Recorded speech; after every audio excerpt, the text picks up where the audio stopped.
Hello, hello. Good evening. Is it not evening now? Ik ga zo'n mix Afrikaans in Engels voor. Nee, Afrikaans is niet zo goed. Het is mijn tweede taal, maar ik ga mijn best doen.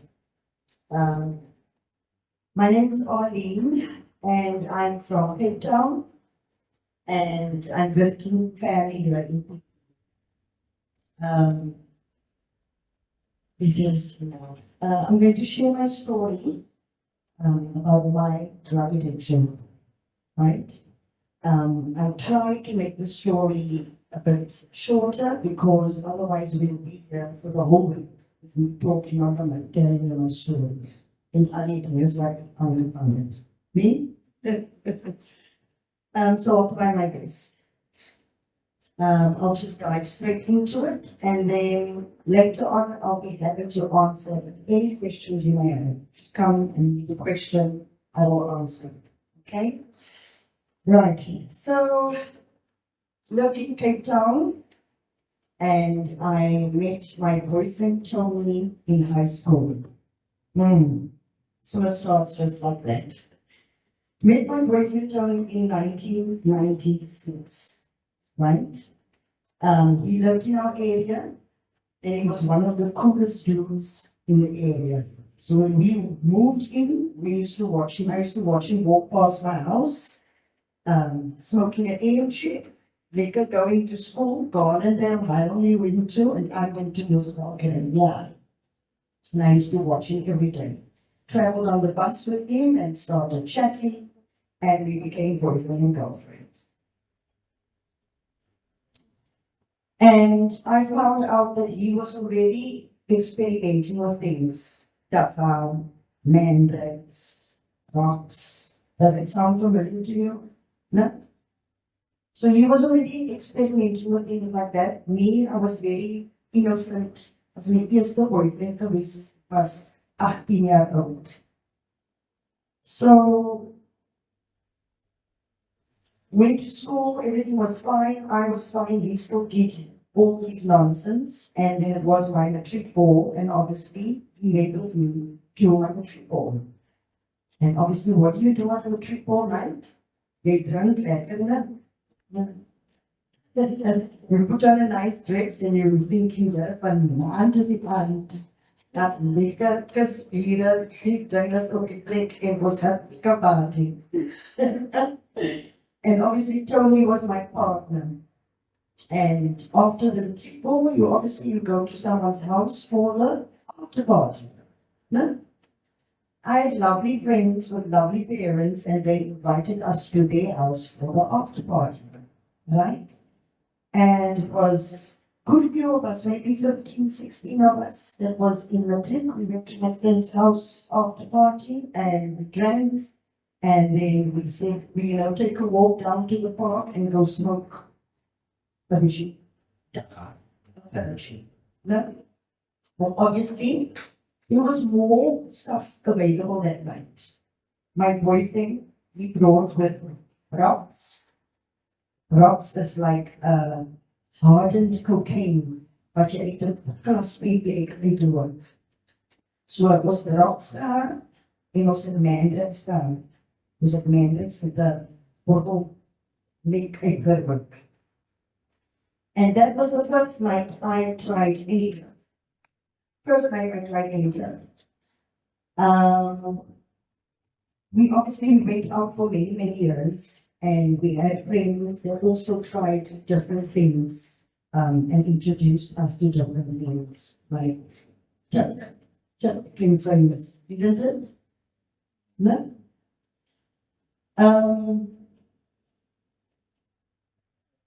My mother and father, they found out that I was doing my drugs. And obviously they wanted to help me. I have a sister, Heidi, sitting over there. She will tell you her side of the story. Right? She was the one who helped financially when I needed help. Right? So my mom found out, and I wanted help because I wanted to get off the heroine, so the drugs. right? But before I go there, after the matric ball, when we continue our relationship, I finished school and I went to college, right? And college had got worse. Like I told you, they introduced us to many things. And one of the stuff they introduced me to was heroin. You know what heroin is, né? Hulle roep het soms unga. Ken julle vir unga? Ja. En ik heb college nog gegaan. En op dezelfde tijd heb ik een job gehad. Om ik college te betalen en mijn zuster mij ook wel betaald voor college. En so so it escalated to heroin, and heroin is my drug of choice that I stay with.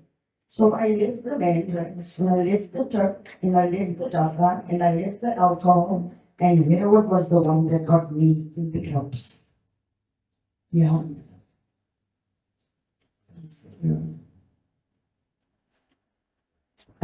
So I was at college and I had a job. And in order to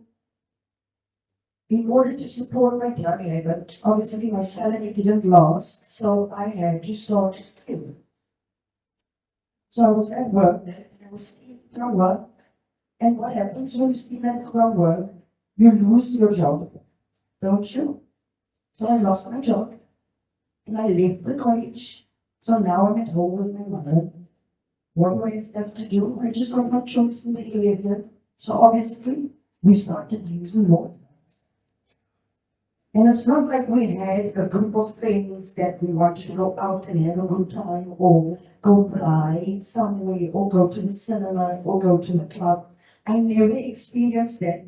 I went straight from the job I had in college to my room and Tony's room, and all we did was left the house to go buy the drugs.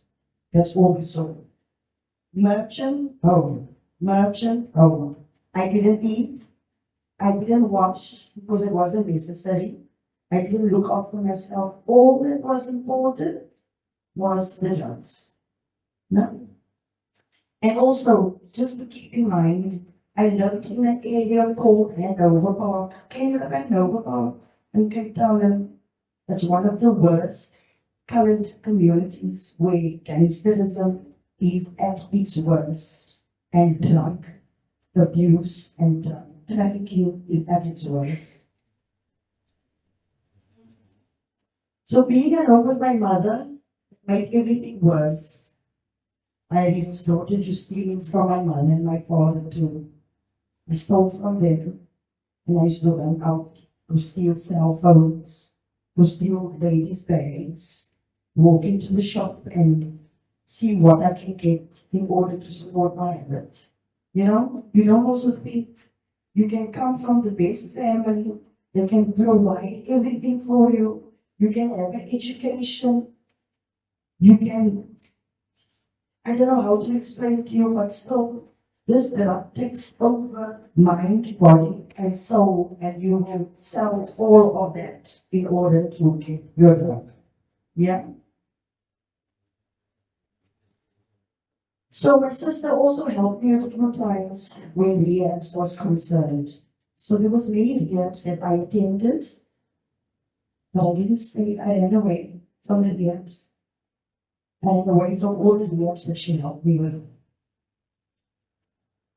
My mother spoke to the church started praying, family started praying. They had a prayer chain that used to go around with people praying for us. Because we were a little group in our area that was together. We stayed that same little group and people prayed for us. The parents of my group of friends, the aunties, everybody prayed for us. Even the pastor in the area. I can remember actually, it's not on my notes.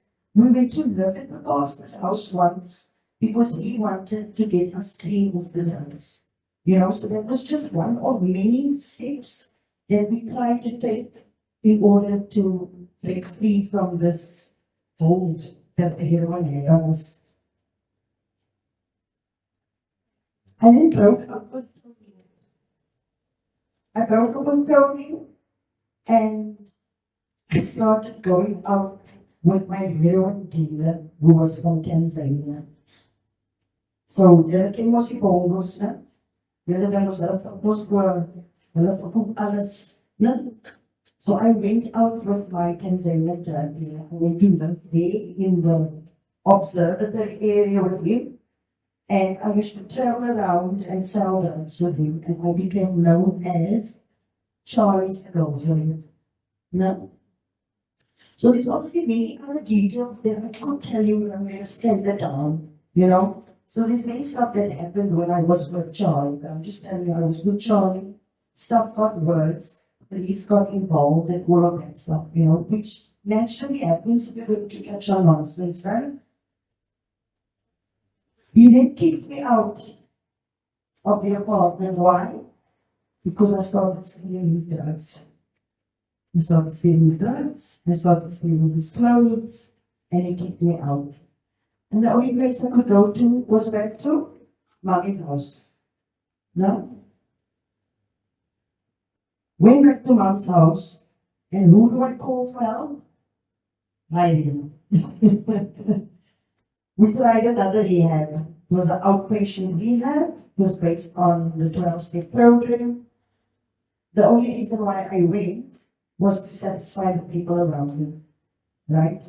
But keep in mind, there were still people praying. There was still the prayer chain going around. There were still prayer groups being held for us.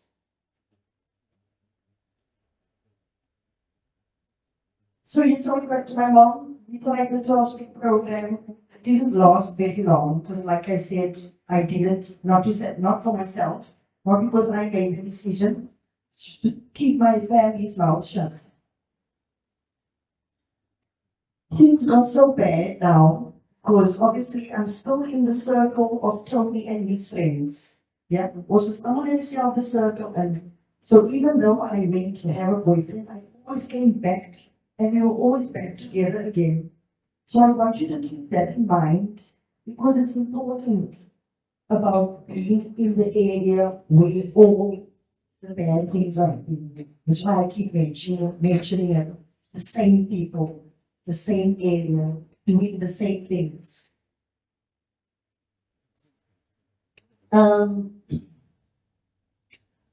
Things got bad again because obviously, you know, it's up, it's down, it's up, it's down.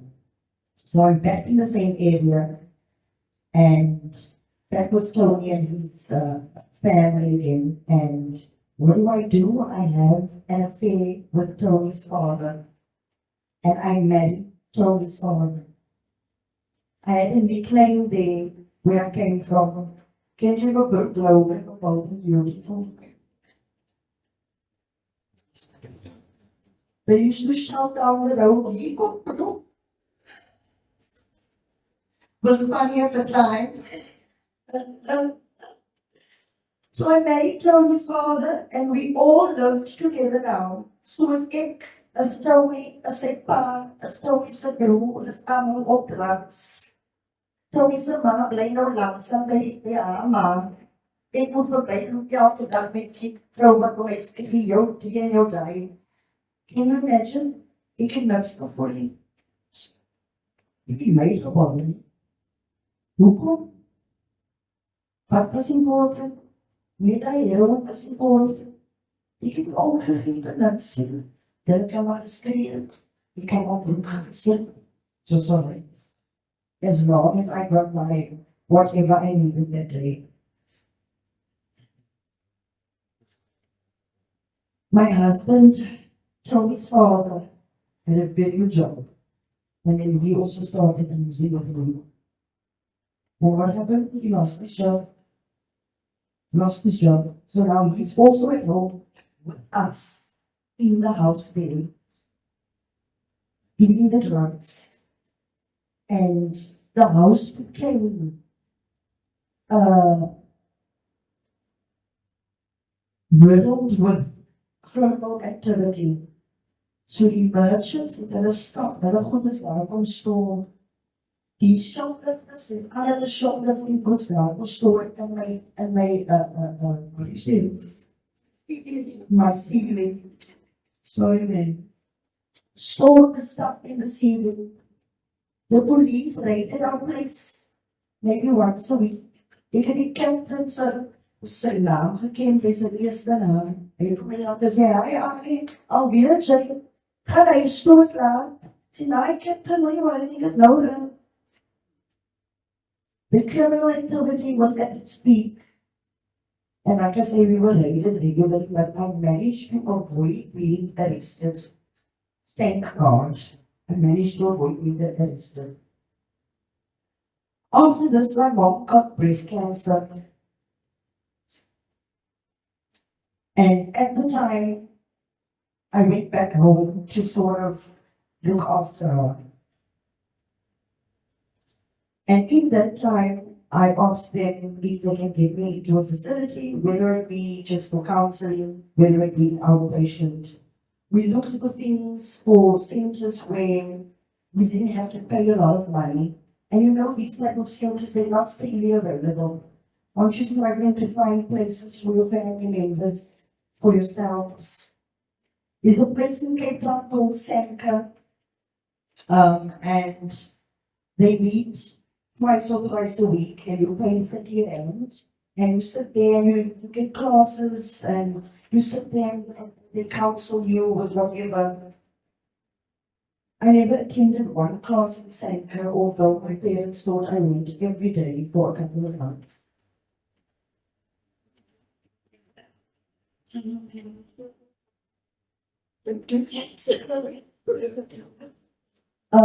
My dad used to give me 30 rand every day. And what costs 30 rand? Something. So I used to get up in the morning, I used to shower, and I used to take that 30 rand. And I used to pretend that I'm walking this direction, but when my mother went in the house, I was walking another direction. For months, this went on, and in the meantime, my mother is suffering from breast cancer. My dad then found out about the whole thing, and obviously they were very disappointed in me. They found out I was lying, and then after that, I ran away again. And I will say again, people kept praying, and we relied on family and friends. I started hanging out with the people now after the whole Santa thing. I started hanging out with the people in an overpark. Hanging out with the people in an overpark, I met a guy, his name was Mark. Not my Mark, other Mark, Marky. And he was pushing a trolley and he used to collect the scrap most to take to the scrap to change. And obviously I was like lost now because my husband didn't want me anymore. I couldn't stay by him now. So now I'm on the streets. So I used to go with this guy every day with a trolley. Eventually I got my own trolley. And I wish I had a picture. Actually, I have a picture. I'll show you guys later how I looked. My hair was shaved off. My teeth. This is not my own teeth. I'll make that alone. I used to walk. I used to collect the scrap, the boxes and the steel, and to go change it for scrap was now. I called myself a recycler. I'm just doing anything not to admit what I'm doing.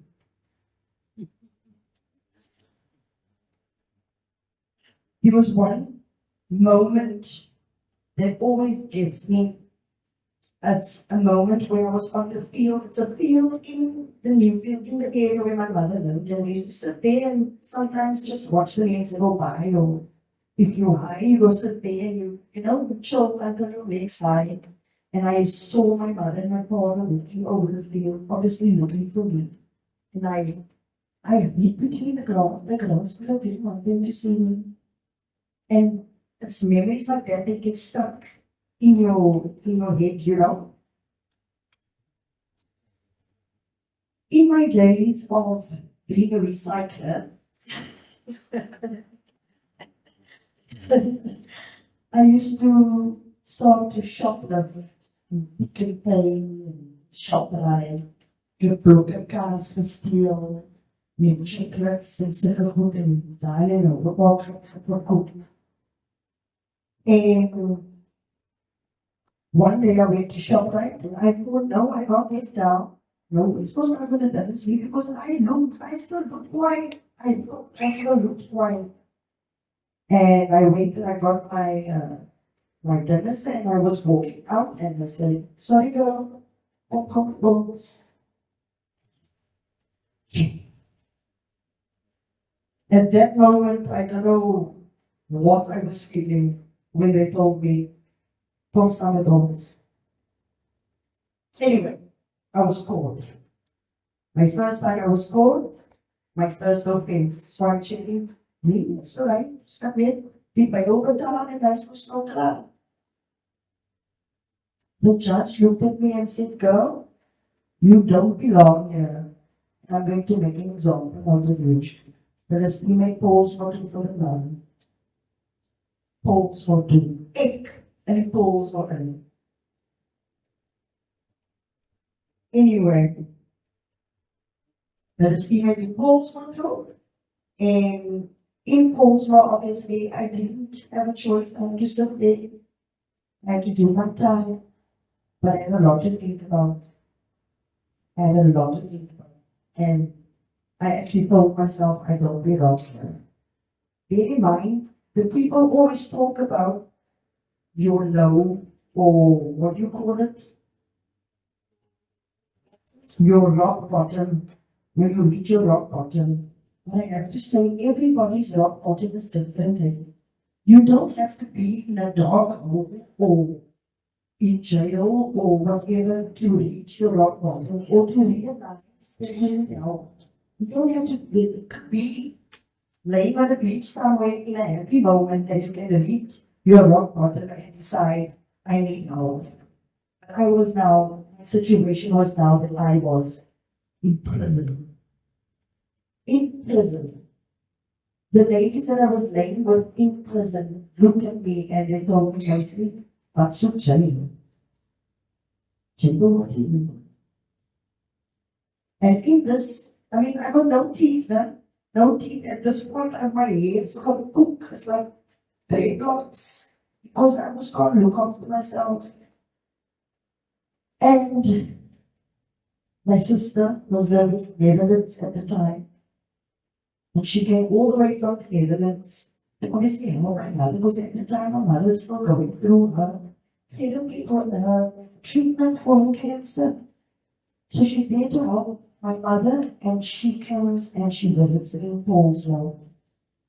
And that's when I told her, look, I need a place that I can go there from the prison straight to the place. You know? She found a place. There was a bit of a waiting period, right? There was a bit of a waiting period. However, I eventually got there. I spent 7 months in this rehab. 7 months in this rehab. And this rehab focused on many things.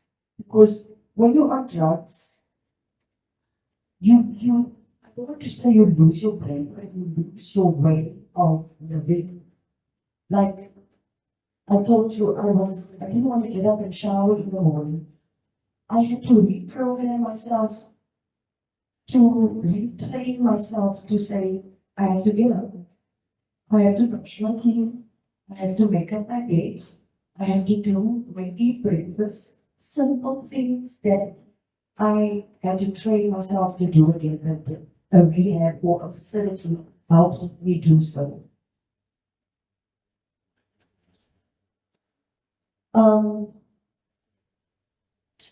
From the rehab, my sister helped me to go to where she was living at the time, which was Dubai.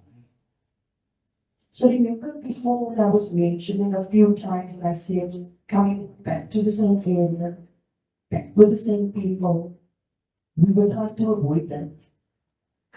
You know, trying to get me not necessarily out of the country, but out of the area was the best thing I've ever done. I've been living in Dubai now for 8 years. I met my husband there. That's my daughter over there.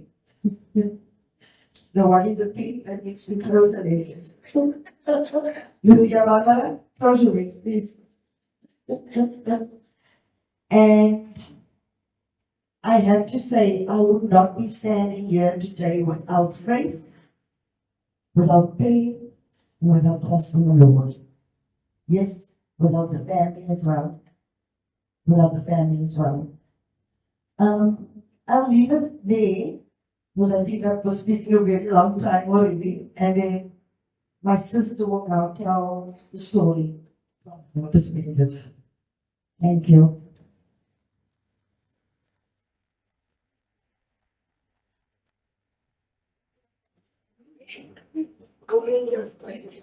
I didn't cry.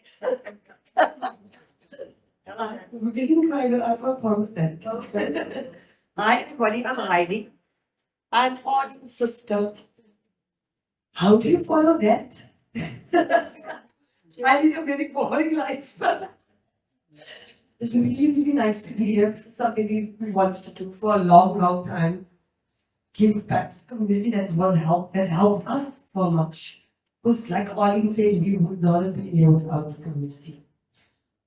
My mom was our rock throughout all this, and she found herself in church every Sunday, every Wednesday, and she got support from the community through prayer, the chain, the prayer chain, the faith, and how we had to just keep it together and have faith that this girl, this beautiful, talented girl that we love with all our hearts, cannot be pushing and running, cannot be sleeping in people's back gardens. It cannot be in prison because we love her so much and she is God's child. Maybe God.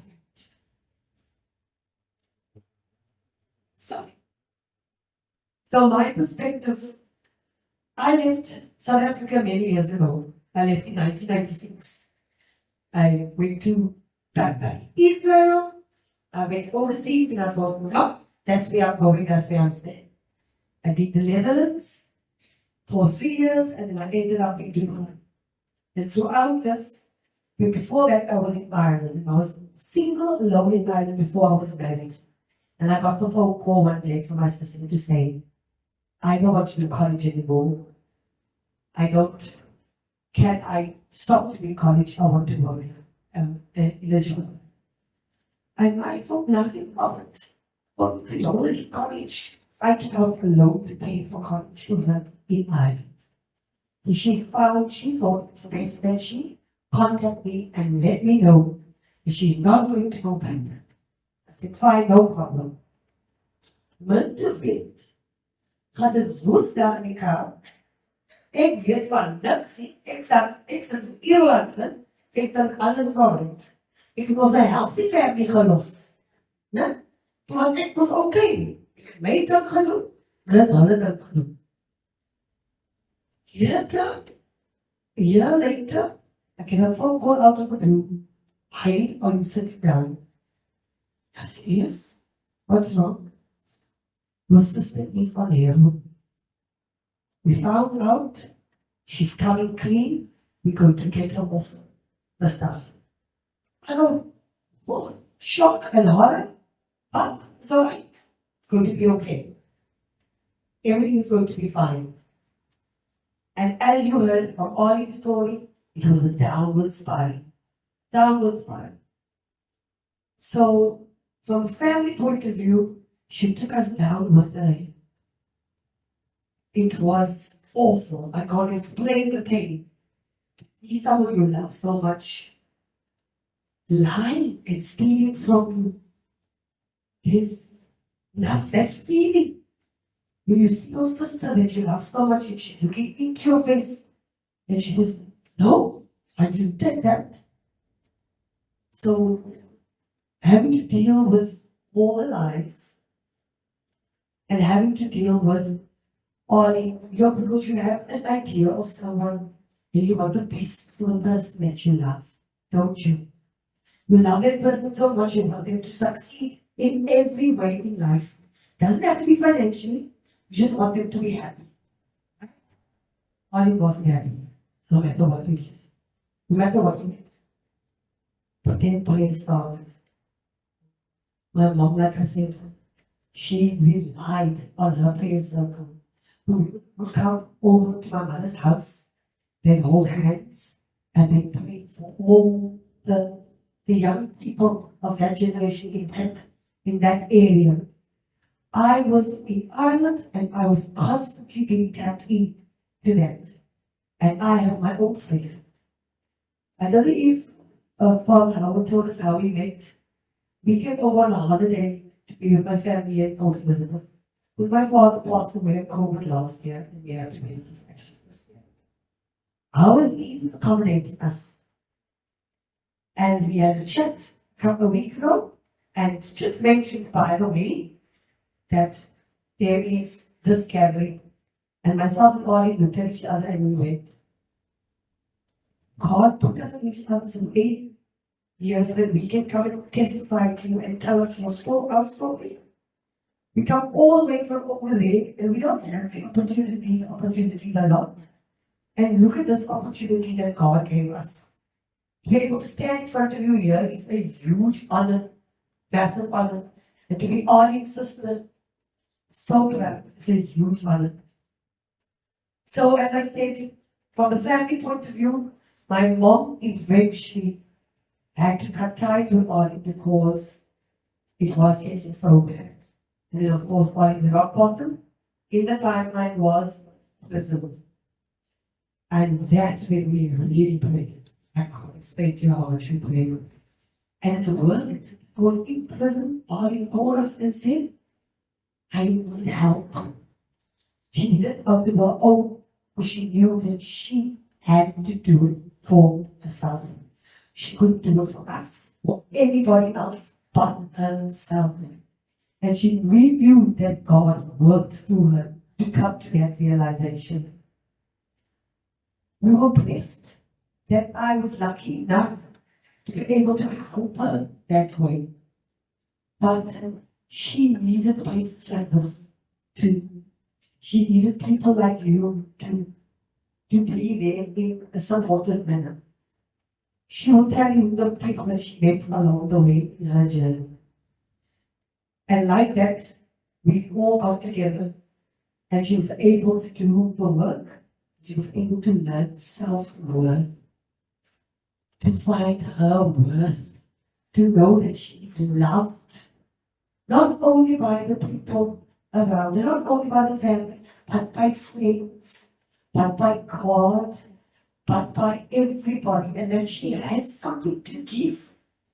And here she is standing before you people today, giving you her story. How huge is that? I'll be 10 years clean in December. 10 years clean in December. I'm not going to go into too much detail. That's pretty much what it is. But from a family standpoint, what I will say to you is, when it comes to addiction, all you can do is be there in love and support. You don't have to help them financially. Because they say that people is a groot woord, weet hoe sê dit in Afrikaans, enabling. It's a groot woord. It's, they have to learn to look after themselves and come to you, and they need to understand that you can be there for them and you can be each day for each other in play. And with the help of God, we can all get them back on the straight road. Okay? It is possible. All things in God, in Jesus' name, is possible. All things in Christ is possible. We are living proof. Thank you very much for having us and listening to our story. It was really good to meet you. And like you say, like Arlene said, any questions for me, I'll be around. Just ask. I'll do my best to answer. Okay? Lovely to meet you.